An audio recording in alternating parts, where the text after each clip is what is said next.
আসসালামু আলাইকুম ভিউয়ার্স, আশা করি আল্লাহর রহমতে ভালো আছেন। যে যেখানে আছেন ভালো থাকুন, সুস্থ থাকুন, এই দোয়া রইল। আমিও আল্লাহর রহমতে আপনাদের দোয়ায় ফ্যামিলি নিয়ে ভালো আছি, আলহামদুলিল্লাহ। আমি আজকে আপনাদের সাথে একটি সবজির রেসিপি শেয়ার করব, যে সবজিটি আমার মা রান্না করেন। খুবই মজার একটি সবজি। বর্তমানে আমরা এমন একটি সময় পার করছি, অনেক সময় হাতের কাছে মাছ মাংস থাকে না, বা থাকলেও খেতে ইচ্ছে করে না। আর শরীরের প্রয়োজনে আমাদের প্রতিদিনই কিছু সবজি খেতে হয়। আপনারা এই মজার সবজিটি বাসায় ট্রাই করতে পারেন। তাহলে চলুন দেখে নেওয়া যাক কীভাবে এই সবজিটি রান্না করতে হয়। এই সবজিটি রান্না করার জন্য আমি 300 গ্রামের একটি বেগুন নিয়েছি, ছোট করে কেটে নিয়েছি বেগুন। আলু নিয়েছি 1 কাপ, টমেটো নিয়েছি আমি 1 কাপ, মিষ্টি কুমড়া নিয়েছি আমি ছোট করে কেটে।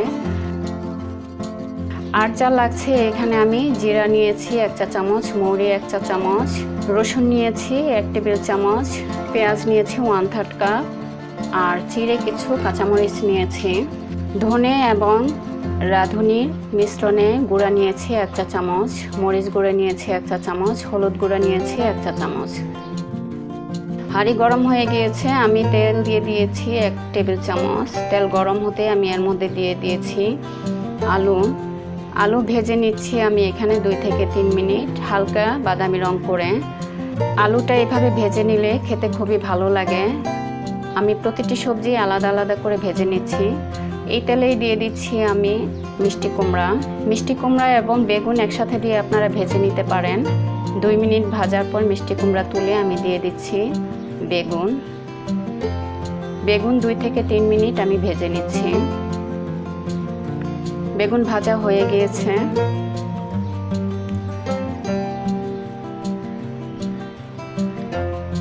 আমি আরও 1 টেবিল চামচ তেল দিয়ে দিচ্ছি হাঁড়িতে, দিয়ে দিচ্ছি রসুন কুচি। 2টি শুকনা মরিচ দিয়েছি, শুকনা মরিচের ফ্লেভার খুবই ভালো লাগে। দিয়ে দিচ্ছি পেঁয়াজ কুচি। পেঁয়াজ এবং রসুন কিছুটা নরম হলে সাইড করে রেখে আমি মৌরি এবং জিরা দিয়ে ফোড়ন দিয়ে নিচ্ছি।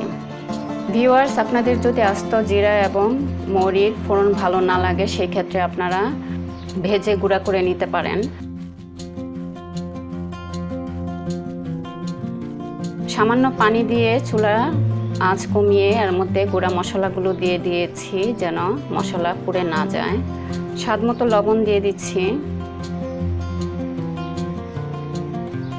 অল্প পানি দিয়ে আমি মশলা কষিয়ে নিচ্ছি।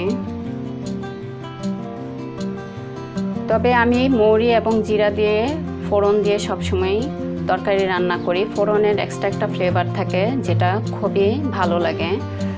টমেটো দিয়ে আমি 2 মিনিট রান্না করে এর মধ্যে দিয়ে দিচ্ছি সব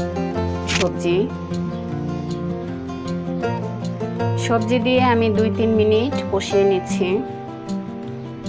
এই তরকারির একটি বৈশিষ্ট্য হলো তরকারিতে ঝোল থাকবে না, মাখা মাখা ঝোল থাকবে, তাহলে খেতে খুবই ভালো লাগে। আর এর জন্য আমি দিয়ে দিচ্ছি 1 কাপ পানি। যেহেতু ভেজে নিয়েছি, সবজি রান্না হতে বেশি সময় লাগবে না। ঢেকে রান্না করে নিচ্ছি আমি 3 থেকে 4 মিনিট।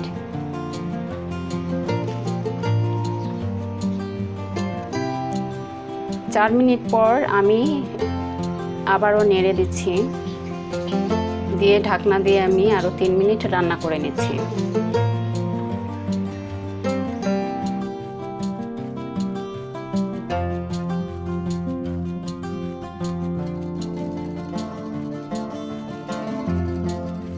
রান্না প্রায় হয়ে গিয়েছে। আমি এই অবস্থায় চিড়ে রাখা কাঁচামরিচগুলো দিয়ে দিচ্ছি।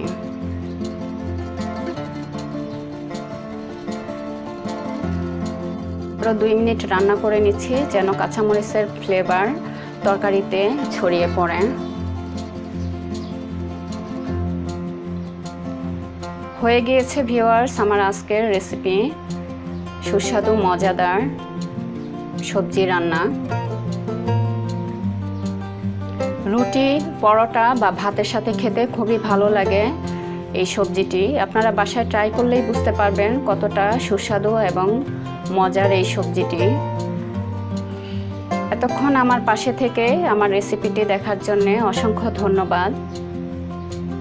যদি ভালো লেগে থাকে বাসায় ট্রাই করবেন, কমেন্ট করে জানাবেন কেমন হয়েছে, বন্ধুদের সাথে শেয়ার করতে ভুলবেন না। তাহলে আজকে এই পর্যন্তই, ভালো থাকবেন, দোয়া রইল। আসসালামু আলাইকুম।